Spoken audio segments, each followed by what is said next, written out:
અક્ષર પુરુષોત્તમ મહારાજની જય, ગુણાતીતાનંદ સ્વામી મહારાજની જય, ભગતજી મહારાજની જય, શાસ્ત્રીજી મહારાજની જય, યોગીજી મહારાજની જય, પ્રમુખ સ્વામી મહારાજની જય, મહંત સ્વામી મહારાજની જય, સુરત અક્ષરધામ મહોત્સવની જય.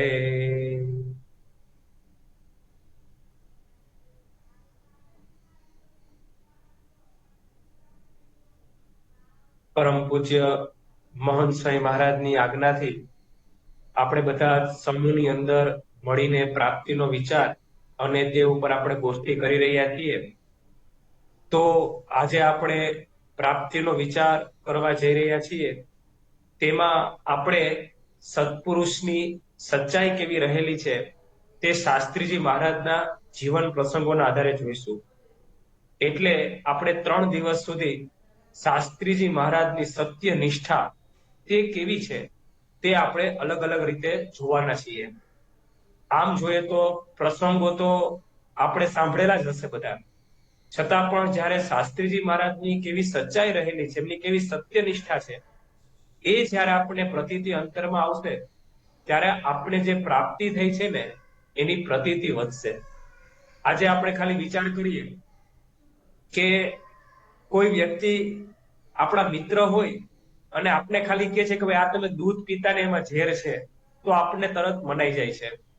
જ્યારે વિદ્યાર્થી અભ્યાસ કરતા હોય અને એ વિદ્યાર્થી શિક્ષક ઉપર એ જ્યારે અભ્યાસ કરતા હોય, શિક્ષક એમને જે કઈ શીખડાવે એ બધું જ વિદ્યાર્થી તરત સ્વીકારી લે છે, કારણ કે એને શિક્ષક ઉપર વિશ્વાસ છે, આપને આપણા મિત્ર પર વિશ્વાસ છે.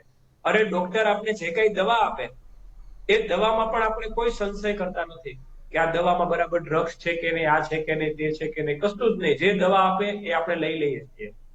તો આપને ડોક્ટર પર પણ વિશ્વાસ છે. અને એનાથી પણ આગળ આપણે બુદ્ધિની તુષ્ટતા કેવી કહેવાય કે કદાચ એ વ્યક્તિને પણ આપણે ઓળખતા ન હોય, એ વ્યક્તિનું પૂર્વે બેકગ્રાઉન્ડ શું છે, કોણે લખ્યું છે, કોણ બોલ્યું છે, આપણે કઈ ખબર ન હોય, છતાં પણ કદાચ આપણે ટીવી ન્યૂઝની અંદર અથવા તો મોબાઈલની અંદર ક્યાંક સમાચાર આવે અથવા મોબાઈલમાં ક્યાંક માહિતી આવે ને, તો આપણે એનું મન આપણું તરત સ્વીકારી દેશે, આપણે તરત એક્સેપ્ટ કરી લઈએ વસ્તુ અને આપણે એને સાચું માનવા લાગીએ. એક વખત તો વિચાર આવી જાય ખરેખર આમ હશે. અને ઘણા તો એવા પણ આપણે જોયા છે કે વોટ્સઅપ ની અંદર કોઈ સમાચાર આવ્યા કે વજન આ રીતે ઘટાડી શકાય, તો બીજા દિવસે તરત વજન ઘટાડવા માટેનો પ્રયત્ન કરવા લાગે. ખબર નથી કે કોણે લખ્યું છે, કોણ છે, કોણ નહીં, તો પણ પરંતુ આપણી બુદ્ધિ એ કોઈ પણ માયિક વસ્તુની અંદર તરત એને વિશ્વાસ આવી જાય છે. પણ આપણી બુદ્ધિની તુચ્છતા કેવી કહેવાય, એ બુદ્ધિની નિર્બળતા કેવી કહેવાય કે જ્યારે ભગવાન ઉપર વિશ્વાસ રાખવાનો હોય, યતો વાચો નિવર્તન્તે અપ્રાપ્ય મનસા સહ, કે ઇન્દ્રિયો અંતકરણે ભગવાન સુધી પહોંચી શકાય એમ જ નથી. હવે ભગવાન અને ગુણાતીત સંત એમનું જ્યારે સ્વરૂપ ઓળખવાનું હોય એ વખતે આપણી બુદ્ધિ આડી આવી જાય છે. એ વખતે આપણે જેમ છે તેમ વિશ્વાસ આવતો નથી. તો એ બુદ્ધિને કોના ઉપર વિશ્વાસ રાખવો જોઈએ? તો એવા સાચા પુરુષ છે, ગુણાતીત સત્પુરુષ છે, એના વચનમાં જો વિશ્વાસ આપણે રાખીએ તો સહેજે જ આપણો આધ્યાત્મિક દરવાજો ખુલે. બાકી તો આપણે અનેક વખત સંશય મનની અંદર થયા કરે. તો આજે આપણને એવા સત્પુરુષ મળ્યા છે કે જેમની જીવનના સચ્ચાઈના આપણે દર્શન કરીએ તો સહેજે જ આપણને જે અક્ષર અને પુરુષોત્તમની વાત શાસ્ત્રીજી મહારાજે આપણને સમજાવી છે એ અતિ અણમોલ વાત છે. સમગ્ર શાસ્ત્રનો સાર છે બ્રહ્મ અને પરબ્રહ્મ. એ બ્રહ્મ વિદ્યામાં આપણે પરમ વિશ્વાસ આવી જાય. તો આજે શાસ્ત્રીજી મહારાજની સત્યનિષ્ઠાના દર્શન આપણે 3 દિવસ કરવાના છીએ. પહેલું આપણે શાસ્ત્રીજી મહારાજની સત્યનિષ્ઠાના દર્શન થાય છે એમની ધર્મનિષ્ઠામાં. જે નિયમ ધર્મ યુક્ત હોય, જેમની અંદર ધર્મની અતિશય દ્રઢતા હોય, એવા પુરુષ ક્યારેય ખોટું ન બોલે. એટલા માટે શ્રીજી મહારાજે પણ ભગવાનનો નિશ્ચય કરવાની વાત છે, અંત્યનું 27મું વચનામૃત. ત્યાં પ્રશ્ન પૂછ્યો કે સ્વામી નિશ્ચય મહારાજ કઈ રીતે થાય? એ જયારે પ્રશ્ન શ્રીજી મહારાજને પૂછ્યો ત્યારે મહારાજે ત્યાં ધર્મ નિષ્ઠા ઉપર વિશ્વાસ રાખવાની વાત કરી. શ્રીજી મહારાજે વાત કરી કે જેવા સંત છે, જે શાસ્ત્રમાં જે લક્ષણ કહ્યા છે, એવા જે સંત છે એના જીવનની અંદર ધર્મમાં પહેલા તો ધર્મ જોવો કે નિષ્કામ, નિર્લોભ, નિસ્વાર્થ, નિસ્નેહ, નિર્માણ, આવા પંચ વર્તમાન યુક્ત જે સંત હોય એ સંતના વચનમાં વિશ્વાસ રાખવો. તો શ્રીજી મહારાજે વાત કરી કે આવા નિયમ ધર્મયુક્ત સંત હોય ને એ ક્યારેય ખોટું ન બોલે. એમના વચનમાં વિશ્વાસ રાખી અને અતિન્દ્રિય માયાથી પર જે ઇન્દ્રિયો અંતકરણનો અગોચર એવું ભગવાનનું સ્વરૂપ છે એ એમના સંતના વચનમાં વિશ્વાસ રાખી અને એ સ્વરૂપને વિશ્વાસ રાખીને ઓળખવાનો પ્રયત્ન કરવો. તો એ વચનમાં વિશ્વાસ રાખવો. કોના વચનમાં? તો જે ધર્મનિષ્ઠ સંત છે, જેમના જીવનમાં ધર્મ છે. તો શાસ્ત્રીજી મહારાજની ધર્મનિષ્ઠા કેવી હતી? અનેક પ્રસંગો શાસ્ત્રીમાં નિયમ ધર્મની રડતા નાખે, પરંતુ સંત હોય જે સ્વામિનારાયણ સંપ્રદાયના સંત, તેમની પણ વિશેષ કરીને ધર્મનિષ્ઠાની જયારે વાત કરી હોય તો મુખ્ય વર્તમાન જો કોઈ આવે તો છે સ્ત્રી અને ધનનો ત્યાગ. તો આજે શાસ્ત્રીજી મહારાજના અંતરમાં કેવી ધર્મનિષ્ઠા હતી? તો ખાલી એક જ પ્રમાણ એમના માટે પૂરતું છે, એ છે કોઠારી ગોરધનદાસનું પ્રમાણ. હવે આ જે કોઠારી ગોરધનદાસ ભાઈ હતા એ વડતાલ ગાદીના 4 આચાર્યશ્રીઓ તેમની નીચેથી પસાર થઈ ગયા છે. એવું કહેવાતું કે વડતાલની ગાદી બરાબર કોઠારી ગોરધનદાસ કોઠારી. હવે વિચાર કરો, એ શાસ્ત્રીમાંનું પ્રમાણ આપે છે. હવે શાસ્ત્રીમાંનું પ્રમાણ, શાસ્ત્રી યજ્ઞ પુરુષ દાસજીનું પ્રમાણ આપવું હોય તો ઘણી રીતે આપી શકાય. જેમ કે માન લો કોઈ વ્યક્તિને આપણે બિરદાવવા પ્રમાણ આપવું હોય તો એક એવી રીતે પણ આપી શકાય જાણે આપણા મિત્ર હોય અને આપણે બોલતા હોઈએ એ રીતે પણ એક પ્રમાણ આપી શકાય. આજે એવું પણ કદાચ કોઠારી ગોરધનદાસ એવું પણ બોલી શક્યા હોત કે શાસ્ત્રી યજ્ઞ પુરુષ દાસજી ક્યારેય ખોટું ન બોલે, એ સાચા વ્યક્તિ છે, આવું પણ બોલી શકાય. બીજું એવું પણ પ્રમાણ આપી શકાય, એક વિશ્વાસ છે એમના ઉપર, તો એવી રીતે બોલી શકે ભાઈ શાસ્ત્રી યજ્ઞ પુરુષ દાસજી જયારે નાના હતા ને ત્યારથી એમની સાથે હું રહું છું, એમની સાથે હું ઘણી વખત રહેલો છું, એમને મેં નજરે જોયેલા છે, એ વ્યક્તિ ક્યારેય ખોટું કરે નહીં, ક્યારેય ખોટું બોલે નહીં. અને કદાચ એવું પણ કોઠારી ગોરધનદાસ પ્રમાણ આપી શક્યા હોત કે આ શાસ્ત્રી યજ્ઞ પુરુષ દાસજી છે એ અત્યંત ગુણવાન પુરુષ છે અને એમની કથા વાર્તા અને એની વિદ્વતા એવી છે કે જ્યાં જાય ત્યાં હરિભક્તોને સમાસ કરાવે છે. એટલે ક્યારેય એ યજ્ઞ પુરુષ દાસજી ક્યારેય ખોટું ન કરી શકે. એક વાત કરવાની રહી ગઈ કે યજ્ઞ પુરુષ દાસજી ઉપર એવો આરોપ નાખવામાં આવ્યો હતો કે ક્યાંક એમને ધન સંબંધિત પૈસા એમને સંગ્રહ કરેલા છે અને ખોટી રીતે એ પૈસા વાપરી નાખ્યા છે અને અન્ય મંદિરમાંથી પૈસા લઈને સંગ્રહ કરી લીધો. આ પ્રકારનો ખોટો આરોપ એ યજ્ઞ પુરુષ દાસજી ઉપર નાખવામાં આવ્યો હતો. હવે લોકોએ એવું કીધું કે તમે તપાસ કરો, કોઠારી ગોરધન તમે કોઠારી તમે તપાસ કરાવો કે યજ્ઞ પુરુષ દાસની ભૂલ હશે, અને એમણે આ કર્યું જ છે. અને કોઠારી ગોરધનદાસે તપાસ કરાવી પણ ખરી બધાના કહેવાથી, પરંતુ જ્યારે એ તપાસ કરનાર વ્યક્તિ આવે છે અને એ બધા વ્યક્તિઓએ કીધું કે ભાઈ એમાં કોઈ પ્રકારની ભૂલ છે નહીં, એને જે કઈ ખોટું કર્યું તેમાંથી એક પણ ખોટી વસ્તુ છે નહીં. આ જયારે વાત કોઠારી ગોરધનદાસને ખબર પડી ત્યારે પોતે વાત કરે છે કે શાસ્ત્રી યજ્ઞ પુરુષ દાસનું કેવું પ્રમાણે પોતે બોલે છે. પ્રમાણ આપણે બે રીતે જોયું કે પ્રમાણ એવી રીતે પણ આપી શકાય કે ભાઈ એક વ્યક્તિ ક્યારેય ખોટું બોલે નહીં, કદાચ આવું પણ બોલી શક્યા હોત. એવું પણ બોલી શક્યા હોત કે એના વર્ષોથી એની સાથે હું રહું છું, નાના હતા ત્યારથી એને જોઉં છું, એ ક્યારેય ખોટું બોલે નહીં, ખોટું કરે નહીં, એવું પણ પ્રમાણ આપી શકે. ત્રીજી વસ્તુ એવું પણ એ કરી શક્યા હોત કે ભાઈ એની સાધુતાની પ્રશંસા કરી શક્યા હોત, એમની વિદ્વતાની પ્રશંસા કરી શક્યા હોત, એમની સાધુતા વિદ્વતા હું જોઉં છું કે વ્યક્તિ ક્યારેય ખોટું ન બોલે. પરંતુ કોઠારી ગોરધનદાસ એ પોતે શું બોલે છે શાસ્ત્રીજી મહારાજ માટે? એ એવું બોલ્યા કે 2000 સાધુમાં શાસ્ત્રી યજ્ઞ પુરુષ દાસ જેવો સ્ત્રી અને ધનનો ત્યાગી દીઠો નથી. તેમને જો ધન અને સ્ત્રીના ત્યાગમાં ફેર પડે તો મારું માથું ડૂલ કરી નાખું. જો આ સૌથી મોટું પ્રમાણ છે કે આજે ખાલી ખોટું કરે નહીં, ખોટું બોલે નહીં, પણ પોતાને કેટલો બધો વિશ્વાસ કે જો એક ભૂલ કરે ને ધન અને સ્ત્રીના ત્યાગમાં તો મારું માથું ડૂલ કરી નાખું. અને આ પ્રમાણ આપે છે ખાલી એકાંતની અંદર 2-4 વ્યક્તિને પ્રમાણ નથી આપતા. લિખિતન શાસ્ત્રી યજ્ઞ પુરુષ દાસમાં તો આવ્યું છે કે હજારો માણસની સભાની વચ્ચે પોતે બોલે છે કે એમના જીવનમાં ક્યારેય ભૂલ જોવા ન મળે. અને એક વિશેષતા એ છે કે કોઠારી ગોરધનદાસ એ કેવા વ્યક્તિ છે, એ શાસ્ત્રીજી મહારાજના અત્યંત સ્નેહી હોય અને એમની સાથે ને સાથે રહેતા હોય, એનું પક્ષ એને રાખવું એવું નથી. કારણ કે બ્રહ્માનંદ સ્વામીએ કીર્તનની અંદર કહ્યું છે કે સાચા સુરારે જેના વેરી ઘાવ વખાણે. કે સાચા સુરવીરની પરીક્ષા શું છે કે સાચા સુરવીર જયારે નિશાન મારે અને સામેવાળા વેરી હોય ને એના ઘા વખાણે કે ભાઈ આ અર્જુનના બાણ ખરેખર જબરદસ્ત છે. સામે કૌરવ પક્ષમાંથી અર્જુનના બાણની પ્રશંસા કરવામાં આવે છે.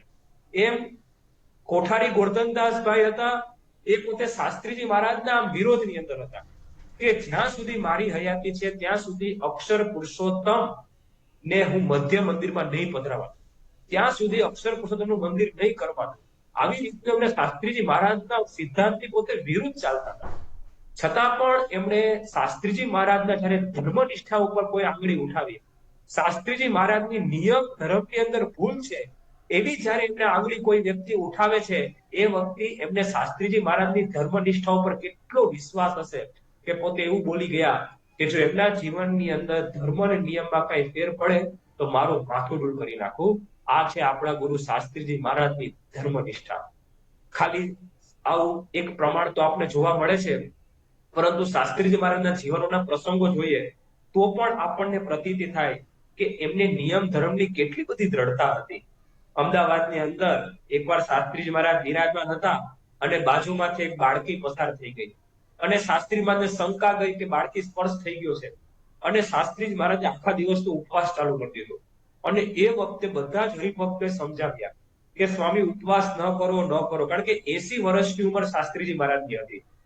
છતાં શાસ્ત્રી મહારાજ બોલ્યા કે શું હું 80 વર્ષે મારો નિયમ તોડું?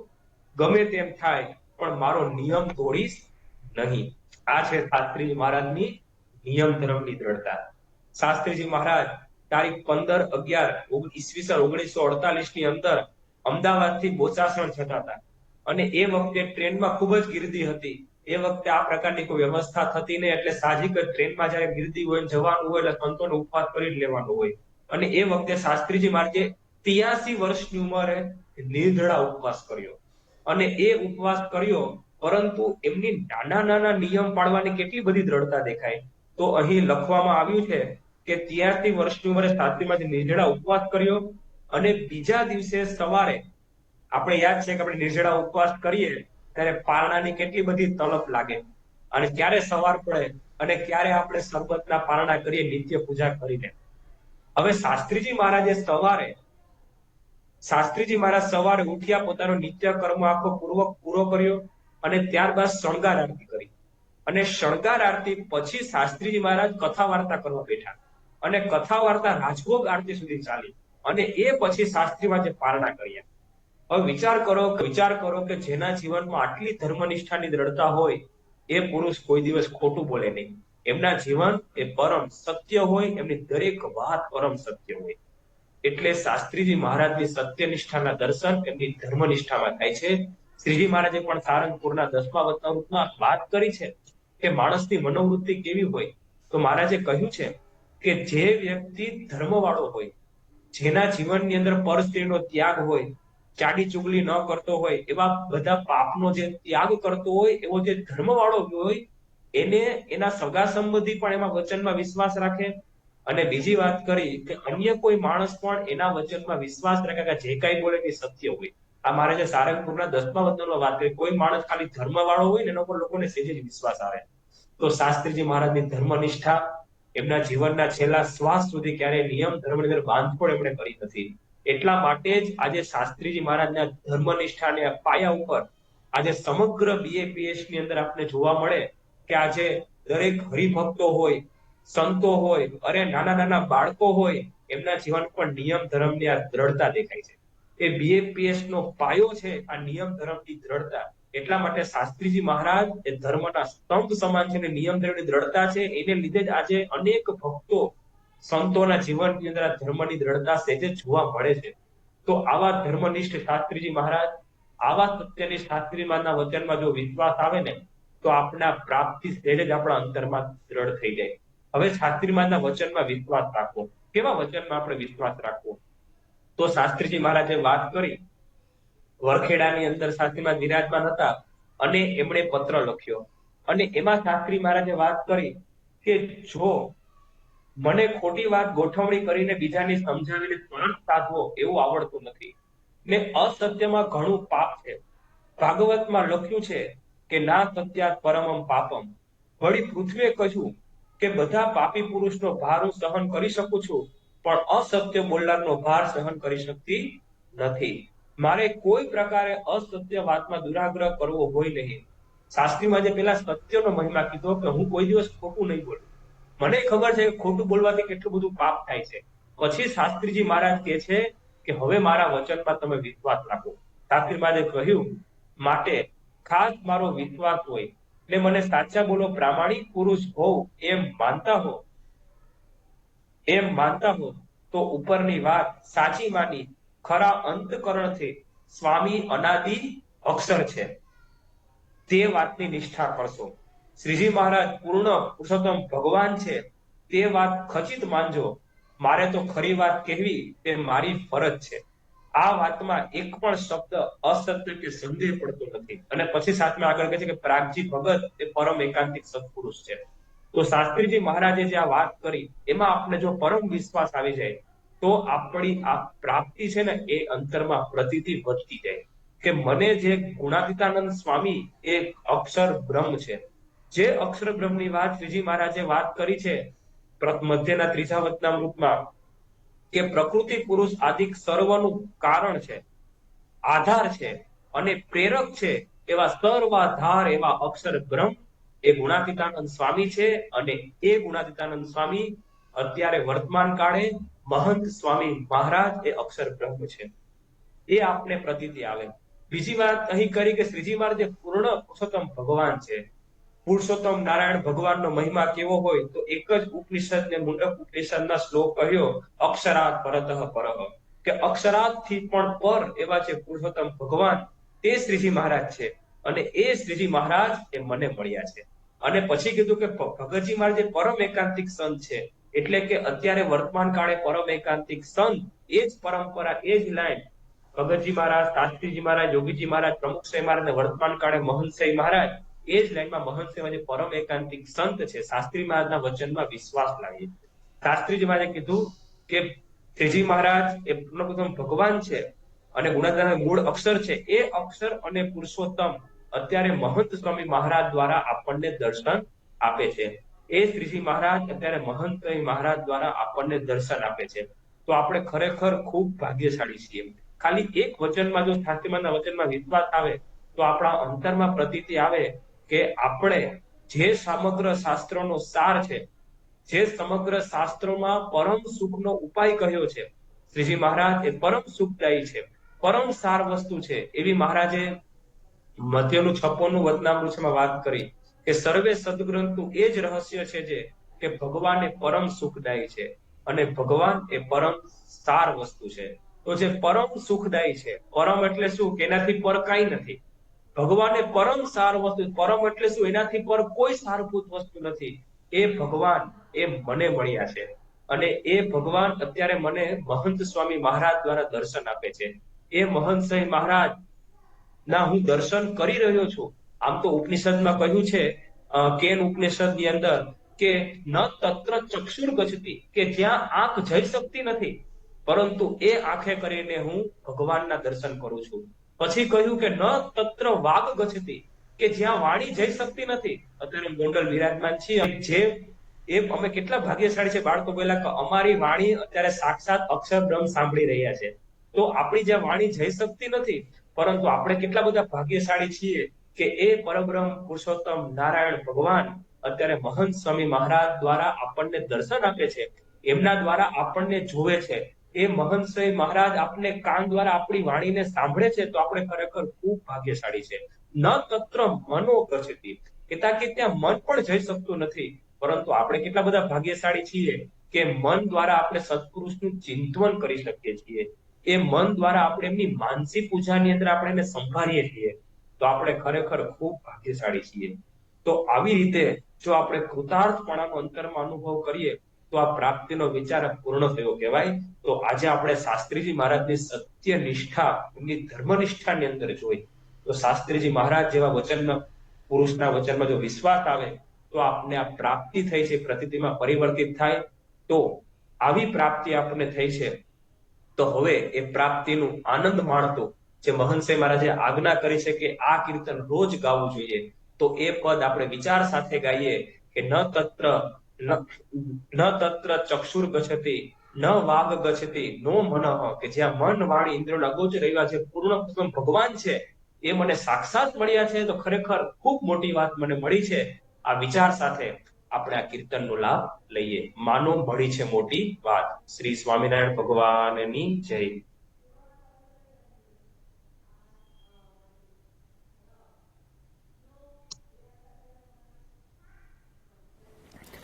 માનો મળી છે મોટી વાત, હાથ આવી તેમાં હાર જોરે, કરી જતન દિવસ રાત સૂતા, બેઠા સંભાર જોરે, સાચો મળ્યો છે સત્સંગ, અંગે અચળ કરી રાખ જોરે, રખે ચડે બીજાનો રંગ એવો, દાપણ દૂર નાખ જોરે, લઈ બેઠા છો મોટો લાભ બેટી, પૂરણ બ્રહ્મને રે, નહીં તો દુઃખનો ગત ડાપ માની, લેજો એ મર્મન રે, આજ પામ્યા છો આનંદ વામ્યા, દારુણ દુઃખન રે, એમ કહે નિષ્કુળાનંદ રખે, મુક્તા એવા સુખન રે. આવા જ વિશિષ્ટ પ્રસંગો સાંભળવા માટે કૃપા કરીને લાઈક કરો, તમારા વિચારો કમેન્ટમાં શેર કરો અને અમારી ચેનલને સબસ્ક્રાઇબ કરવાનું ભૂલશો નહીં.